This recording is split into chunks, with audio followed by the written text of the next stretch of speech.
in Sunnyvale, California, here at Card Art for Pioneer Tuesday, Super Pioneer End of the Month Tuesday. I'm still going to get used to that one. Yep. Optimus Topic Frenchie still bringing you all the action here as we hop into round number 3 of 4, where we are taking a planeswalk back to a simpler time, to a scenic place called Ixalan. Great. When you tap 5, you get 1/1 counters. It can do a lot of really cool, funky stuff with just tons and tons of bodies in play.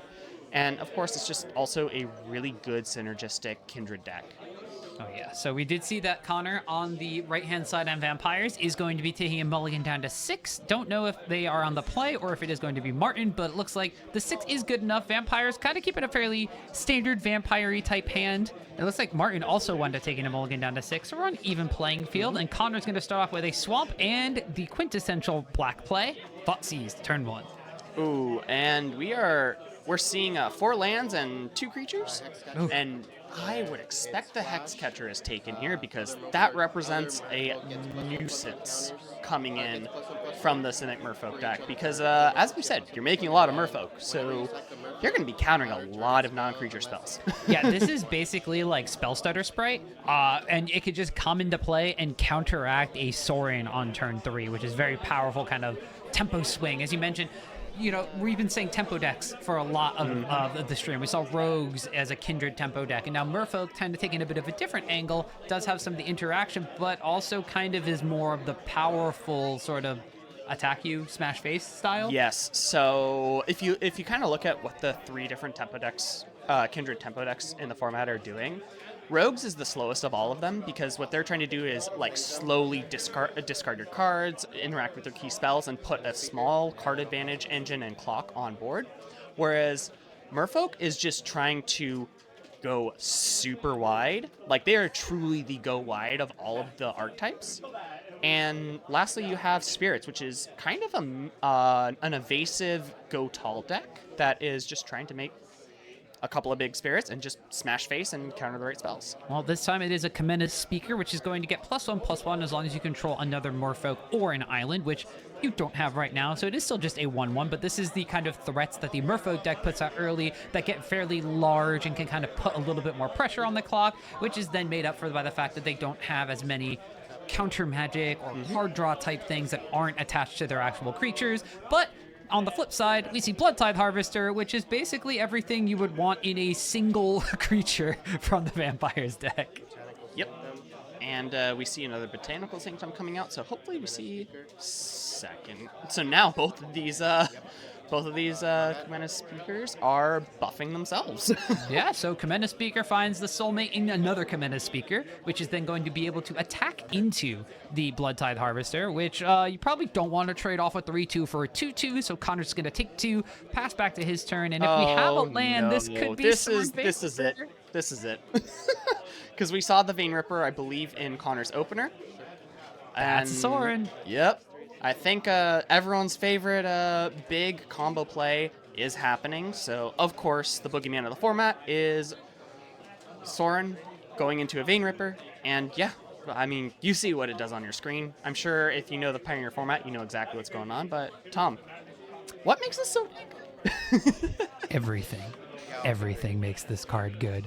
Vein Ripper, most importantly, is a very overly synergistic card. It is a 6/5 flyer. In order to get rid of it with a targeted removal spell, you need to sacrifice one of your creatures, and it's got this ability on a stick that's attached to its 6/5 flying body that says whenever a creature dies, yours or an opponent's, target opponent loses 2 life and you gain 2 life, which is basically every sort of thing that the red-black decks want to do. And then you get rewarded for it, which is what makes this already pretty strong at a 6-drop, but almost unbeatable on turn 3. Oh, yeah. And one small side note about it is that it means that if we do find another Hexcatcher, it's going to be real painful to counter some spells. Oh, yeah, because every single Hexcatcher is sacrifice a Merfolk to counter a non-creature spell unless they pay 1, which drains you for 2. Yeah, so it's this is going to be an uphill battle, but I believe we have found a unlucky witness. How about that? And I believe we are going to be sacrificing a Merfolk here. Oh, yeah, you 100% have to in order to make your opponent's Vein Ripper a legitimate business person. So we're going to just be sacrificing away one of our one of our Kamena's 2/2s at this point in time, and you are just going to be wind up getting a, I believe it's Witness Protection is the name of that Witness one. Protection. Which will turn the Vein Ripper into a 1/1 with no abilities. Yeah, 1/1 green and white citizen in particular. Oh yes, it goes from assassin to citizen, which goes to show that rehabilitation in Ravnica is very strong. Well, okay, Witness Protection's from Capenna, Vein Ripper's from Murders, so that's a Ravnica thing. So maybe the Omen Paths have opened up all of this new infrastructure to the prison system in Ravnica.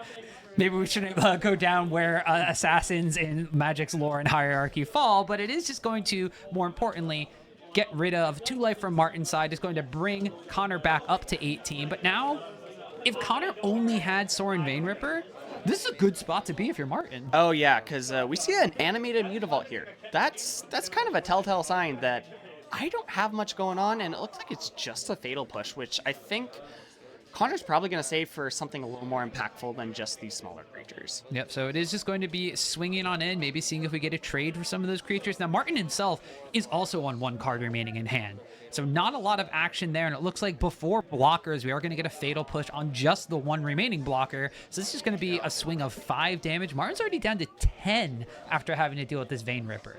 Yeah, so while, dealing with the big play, all we have to show for it is a 1/1 in play. And, okay, well, can be a 2/2 because the Mutavault can be animated to make an additional power. But it looks like we're just attacking here. And I believe the card that we left on top was a card that Kyle continues to be very intrigued by, which is Eaten by Piranhas. Yeah, Eaten by Piranhas is also one of these kinds of answers to a Vein Ripper or a problematic creature, something like a Cavalier of Thorns, which is difficult to attack through. It says right here, enchanted creature loses all abilities and is a black skeleton, in addition to being just a base power 1/1. So you can go from legitimate business person to skeleton at the bottom of the ocean. You could be whatever you want in Magic the Gathering, just not a Vein Ripper, according to Martin. Yep. Yeah, and in particular, again, this one is at flash speed. So yes, that 1 mana is a little steeper, but I think at flash speed, you kind of really don't care. And that's kind of what leans this deck into more of that tempo style you were talking about, because now you can do this on your opponent's turn. So we are going to see Bloodtithe Harvester just swinging in for 3, and let's see if this one wants Eaten by Piranhas or not. Yeah. Now that it's tapped, it can't sacrifice to get rid of something. Yeah, I can see a Eaten by Piranhas and a powered up Mutavault here to block it, which maybe? This could be a pretty solid turn here from Martin, just being able to do that, and then leaving Connor on nothing. Just a 1/1 legitimate business person is not the best place to be for a vampire set with 1 card in hand.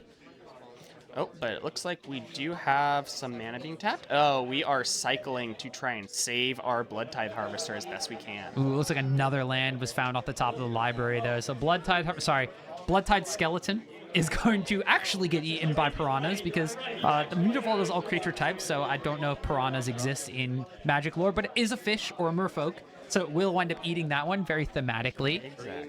And looks like Cavernous Souls taps for a Cenote Scout, so we're going to get an additional Explore trigger. Land goes to our hand. We can just play that one, activate the Mutavault, and now Martin can wind up putting a clock back on Connor. Yeah, and this is right here, I believe this is a 4-turn clock, because we are going to have 4 power on board, and the Cenote Scout unfortunately won't do enough damage over the following turns, but more than anything, it's going to make sure that that Vein Ripper that is currently a business person can't really do much.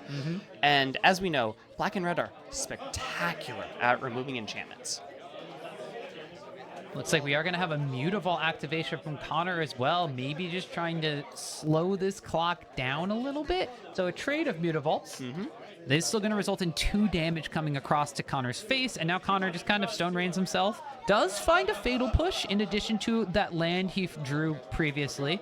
Going to shock that one in as well, going down to 12. Yeah, I like this too, because it just means that if we feel like there's something that we need to answer, we can answer it. If not, we can activate Castle. Well, we're losing another 2 life, but it's unique cards right now. Both of you are top decking, and right now you're not the one with the clock.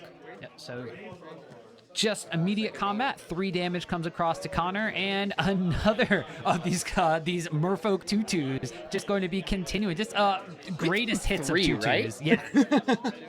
Yeah, so Kumana is speaking very loudly for this this specific Merfolk deck, but we are going to have, as you mentioned, Connor using the activation to Castle Locthwain. Looks like you end up finding a Dusk Legion Zealot, so that is going to represent an additional card draw, and I think draw for turn, was that a Smuggler's Copter as well? Yeah, so it looks like we do have a lot of ways to get additional cards and continue filtering, but it does unfortunately come at some life loss, which is a little unfortunate, but I mean, if I'm putting the Looter Scooter in play, that's pretty dang good right now on a board of a bunch of 2/2s and 1/1s. Yeah, definitely. And the fact that the Smuggler's Copter can be crewed by a legitimate business person, it means that this Smuggler's Copter can wind up getting that loot effect on blocks as well. And yeah, I found the Fortnite one on purpose. Yeah, I was about to say, like, you're doing some shenanigans here. The good old battle bus, apparently. Yeah, I mean, like, everybody's just kind of piling in here. I mean, a legitimate business person.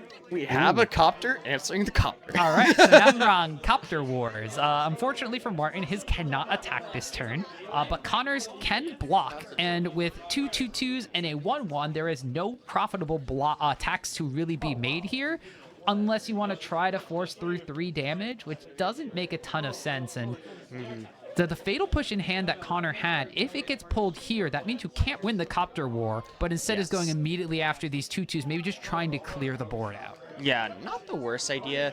That is the creature that represents the most damage that's currently a creature at that point. And honestly, if I'm Connor, the other thing I'm thinking about is getting my hand as empty as possible to continue using the castle whenever I can. Yeah, and we are going to see Dusk Legion Zealot winds up finding, I believe that's another Mutavault over there. So now Connor has an additional creature land on his side of the battlefield, which means that we could just be looking at crewing the Smuggler's Copter this turn. Yeah, and I think things might have flipped around. Just a little bit. If we had an advantage bar, it would have been going like back and forth the entirety of the early stages of this game, but Connor decides it's not worth getting the 3 damage in the air there. I mean, we could wind up seeing a trade of Smuggler's Copters if that's the case. So this may just be whoever blinks first with the Smuggler's Copter. Yep, and there's Kumena. So I think this is gonna be the start of Advantage bar back the other way. Yep. So what this represents right now is on end step, we're just gonna pass a turn, no attacks, and put in whatever blocks we need and draw a card. What more could you ask for? Not much here. So Kumena's speakers kind of lit the way for them to kind of show up 3 speakers later.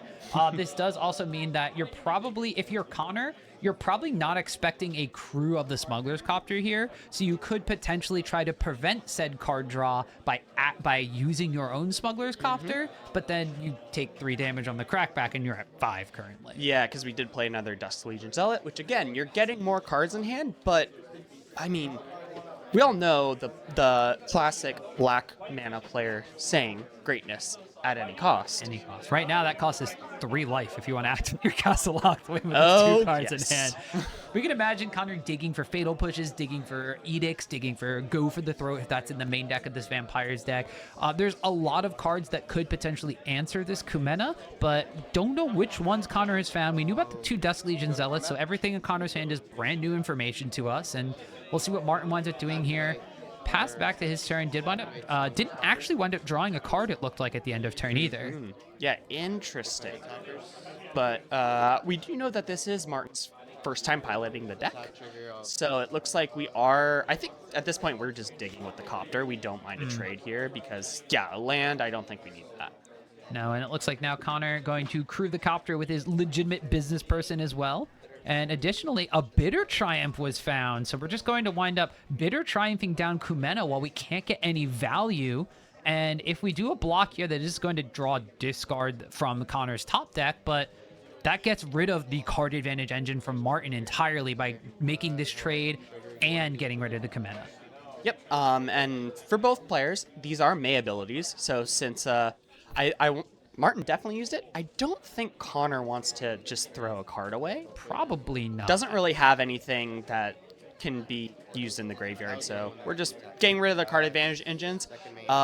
Both players. Ooh, okay, advantage bar back over to Martin. Yep, I was gonna say both players have just a measly 3 power on board. Martin with 2 creatures and Connor with 3.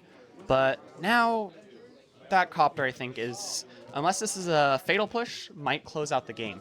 Yeah, because this represents 3 damage in the air, which is a 2-turn clock. Connor, unfortunately, has nothing that can jump and only a bunch of 1/1s and a 2/2 Mutavault. So there could potentially be some pressure with the Mutavault and leaving back a couple of blockers just to deal with the ground creatures.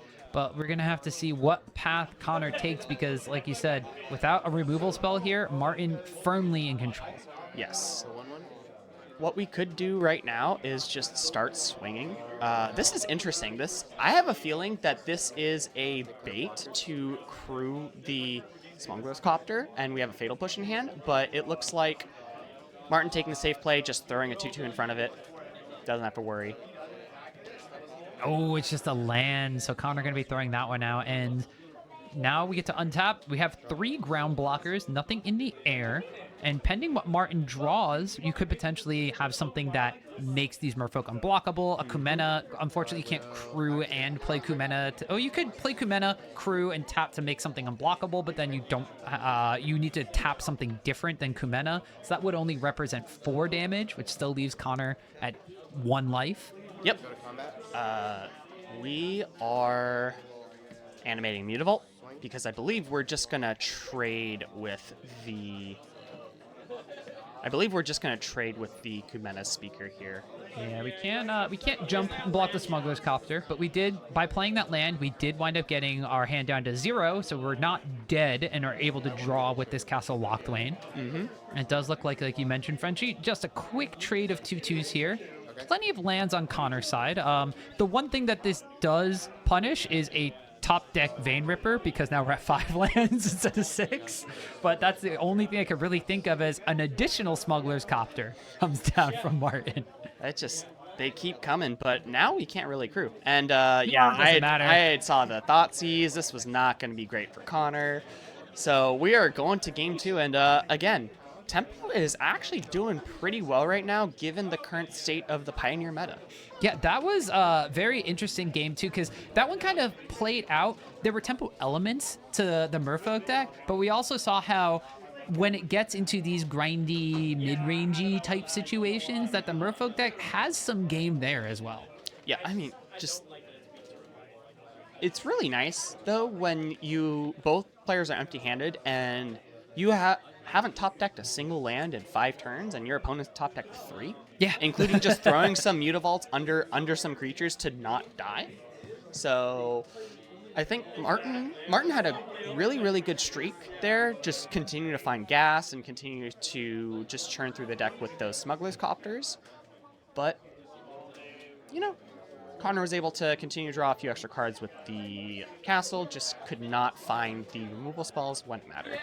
And so now we're going into game number 2. Connor will be on the play again. Now we know kind of what stock vampires lists usually have, so I'm going to actually throw it back to you real quickly to talk about Martin's Merfolk deck, because you mentioned Positive Tech, one of the other guys here at the store that helps out with the stream. This is his list, who has provided it for us entirely, so now we actually get a very detailed look as to if you are Martin, what are you bringing in against the Vampires deck here? So if I am coming into this matchup, I really want Tidebinders. I really want Tidebinders here. One of the best things that you can be doing is Tidebinder especially once you're on the play. Right now it's not as great because you're on the draw, you're not going to hit a turn 3 Vein Ripper, but when you're on the play, hitting a turn 3 Vein Ripper with or a turn 3 Sorin, when they're trying to put in a Vein Ripper, putting it to 1 loyalty and shut off is a very strong tempo play, and it's going to put a lot of the advantage in your favor, especially given that that's a 3 additional power on board. I can also see Aether Gust coming in because, of course, you have Blood Tithe Harvesters and Fable the Mirror Breaker, which are the 2 reasons why you play red, and they are both very good reasons to play red. Yep. So we are going to see what we decide to put in from this Merfolk deck. Of course, you could have to take some things out as well. We could maybe see the kind of Deep Root Pilgrimage route kind of being a little put off to the side if we're assuming that on Connor's side, you're thinking maybe they wind up bringing in something more along the lines of like some of that early game disruption, maybe putting in extra thought seizes or maybe even putting in duress to try to get rid of the spell package that Martin used to shut off the Sorin turn 3 Vein Ripper. Exactly. It'll be a really interesting back and forth here. Both folks are going to be just trying to find the right answers for, and frankly, find the right answers for your opponent's answers too. That's very true. Especially if you're on the side of Martin, because if you don't have that Hex Sketcher because it gets thought seized away on turn 1, if you don't have one of those auras to shut off the Vein Ripper, you are in a sea of trouble as the Merfolk deck. So you just want to make sure you have that specific answer. But from Connor's side, you are dealing with a deck that wants to mostly play creatures as its tempo spell. Are you going to be looking at, these edict effects and other 2 mana interaction to try to back up what you're doing already?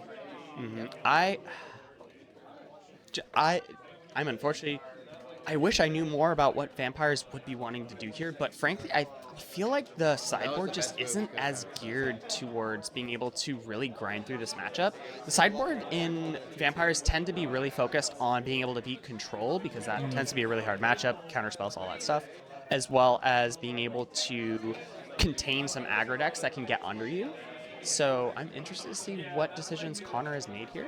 I'm wondering if he winds up keeping in or going up on board wipe effects is a big thing for me, because they are a little slower. They don't hit until turn 4, and they do get hex catchered very easily. But an extinction event, not as good against a deck like Merfolk as it is against like Mono Green or Phoenix, where everything lines up.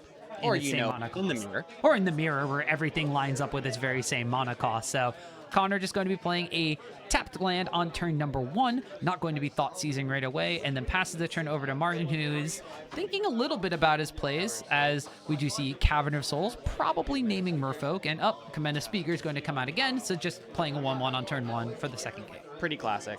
We do, I did see there was a Sorin in Connor's hand. I wonder if there's maybe the follow-up Vein Ripper I see. But we did draw for turn a Blood Tithe Harvester, which is, of course, your favorite turn 2 play. Oh, yeah. So, this is a familiar start, too. Very Last game was familiar. basically the same thing. Yeah. So if we see another Kumena Speaker coming out here, then we can assume that we may have accidentally replayed game number 1, need to go back in the VODs and change it. But we have the Cavern of Souls of the double Botanical Sanctum, and there's no thought seize this game. So things are a tad bit different. And now Martin, again, considering, is this the classic, I kept the hand with 1 land Cenote Scout, let me find the second one? I mean, there's the Kumena Speaker. I think that this is kind of going in the bin, even though it is a castable on a 1-lander.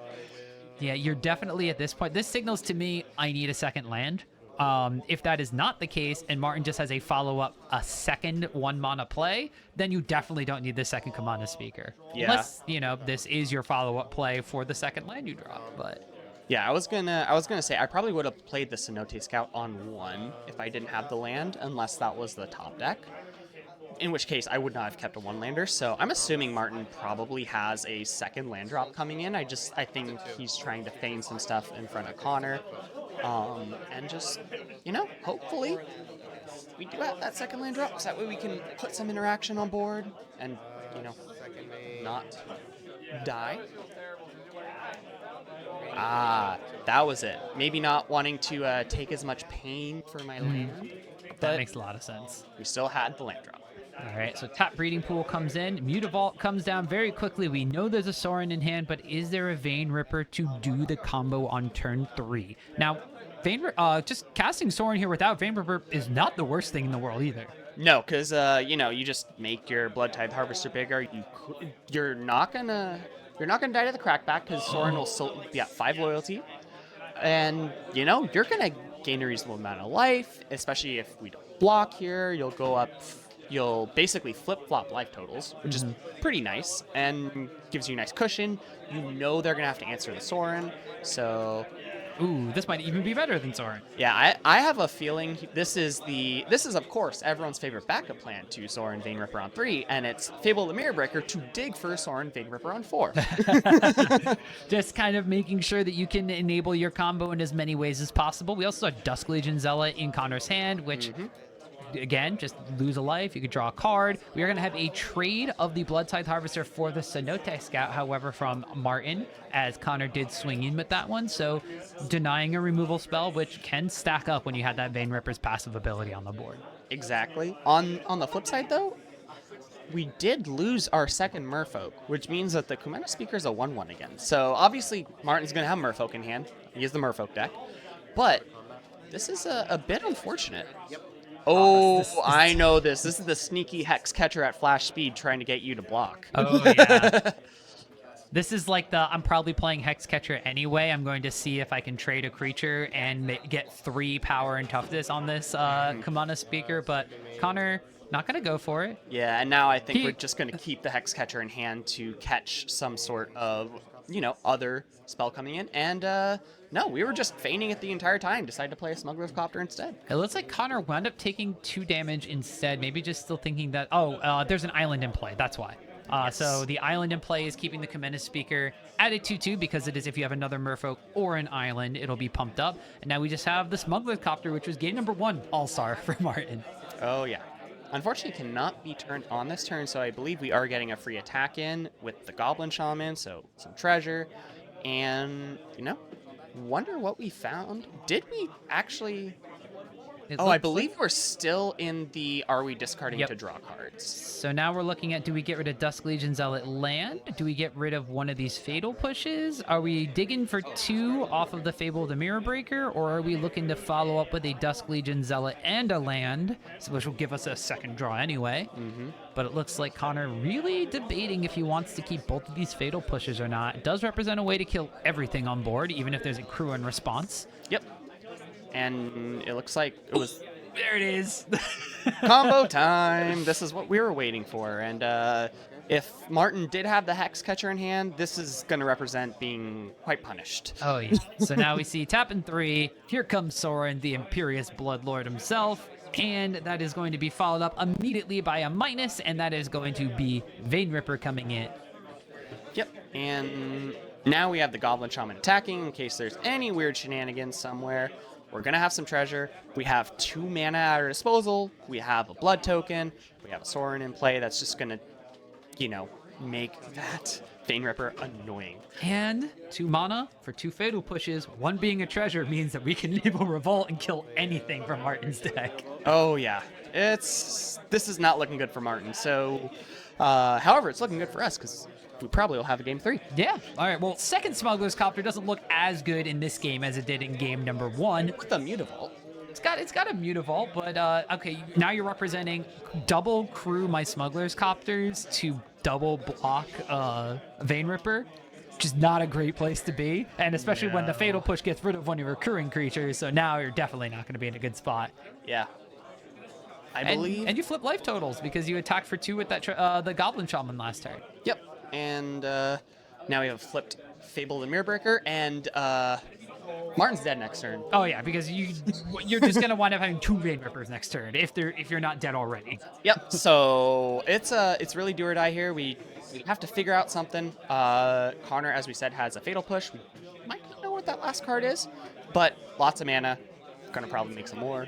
So I'm just assuming that we're gonna hang out and figure out what we want to do. All right, pitching a blood, getting rid of that land that was in our hand, trying to find what's on the top of our deck. Which I think was another land.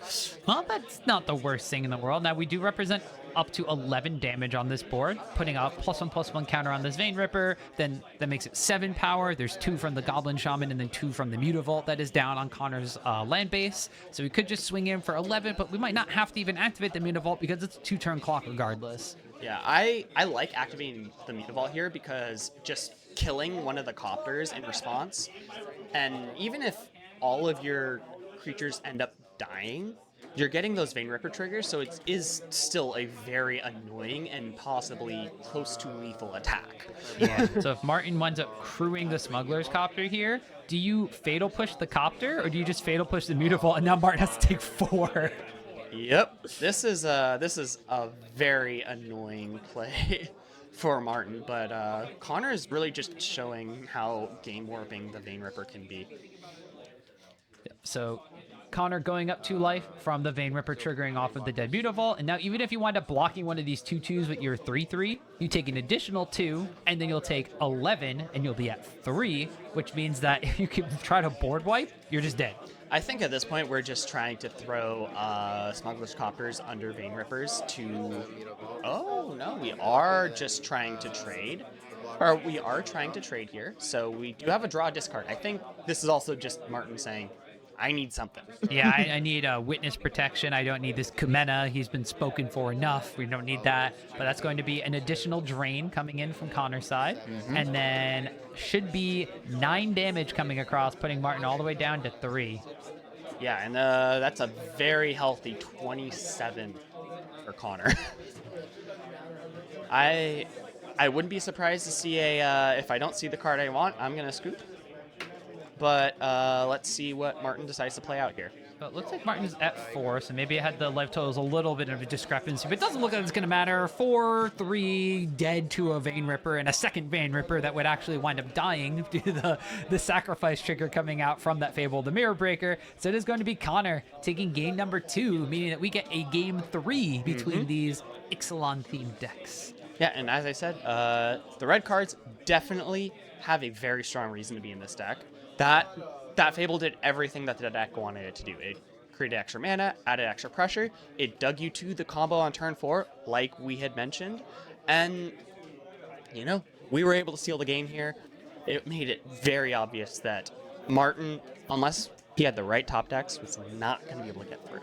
All right, so now that we've seen a little bit more out of the Vampires deck, since we do have this available, let's take a look at Martin's sideboard again. Now, you called that in the last game. You might want to put the Aether Gust in for the Fable, the Mirror Breaker. I think that earned its spot here. Yeah, definitely. But is there anything else that kind of jumps out besides maybe the Aether Gust and the Tishana's Tidebinders? I know we have this Tidebinder Mage, but I think that one is a little bit more geared towards some of like the aggressive rural decks. Yeah, it's I don't think that it really fits here because I mean turning off a Harvester or either side of Fable doesn't really do as much in this matchup. I think we're really just keying in on those first 4 cards we see on the screen, the Gusts and the Tidebinders. Everything else is kind of meant for additional other matchups. And I mean, the only thing I could see is maybe Disdainful Stroke for a hard cast Vein Ripper or other top ends that Vampires tend to run, like Shieldred, Archfiend of the Dross, and even Kalidas. Yep, so maybe just crutching on the fact that we need to find kind of the curve out from the Merfolk side. I mean, game number 1, we had 1 drop, multiple 1 drops, 2 drop, a bunch of different things going on there. However, this game we had kind of like 1 drop, awkwardness, not finding extra creatures. So how important is it for this Merfolk deck to really kind of sequence its turns?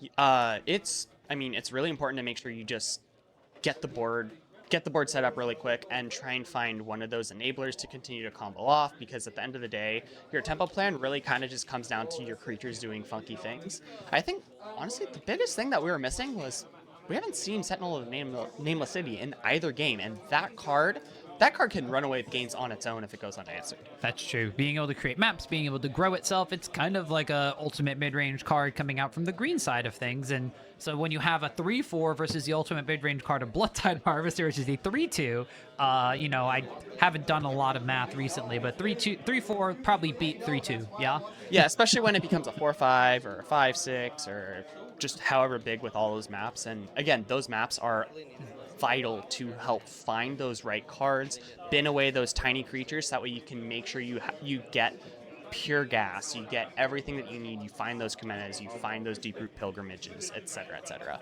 All right, well, it looks like Martin, unfortunately, is going to be taking a mulligan down to 6, whereas Connor looks like the hand of 7 might be good enough. I see lands, creature, removal, but no Sorin jumping out at me. I mean, the thing that jumps out to me is we have lands and we have a harvester or we have lands, we have a Thoughtseize, and we have a Dusk Legion Zealot. So we're finding cards. Yes, it's going to be a bit painful to find some cards and be able to get in the hand, but at the end of the day, this is the mid-range start that this deck is going for, because you have, I mean, everything you'd want. Thoughtseize and a little bit of pressure, probably some ways to kill stuff, and a little bit of ways to continue digging through your deck. You're like one Harvester or Fable the Mirror Breaker away from this just basically being the old Rakdos deck. Yep. Which, mind you, was the top meta deck for years, going up against the ever powerful Karn mono green deck. Oh yeah.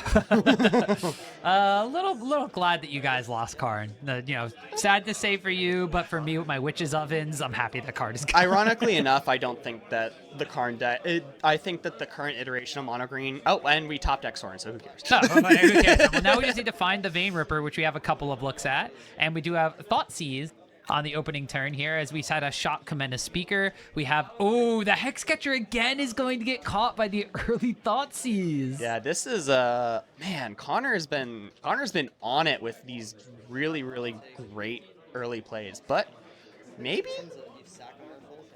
emphasizing the Kumena here because of the ability to draw additional cards as opposed to the So Kumena going to wind up being hit here. We do know there's a Fatal Push in Connor's hand as well, so that may influence the decision making, saying like, I could just Fatal Push the Hexcatcher if he plays it on turn 2, which looking at a hand of lands and a Hexcatcher, you're kind of incentivized to do. Yeah, we do not know what else Martin has in hand though, so just gonna chill. We do have a 2/2 coming in, so we do have, down to 16, but just a nice simple pass of turn.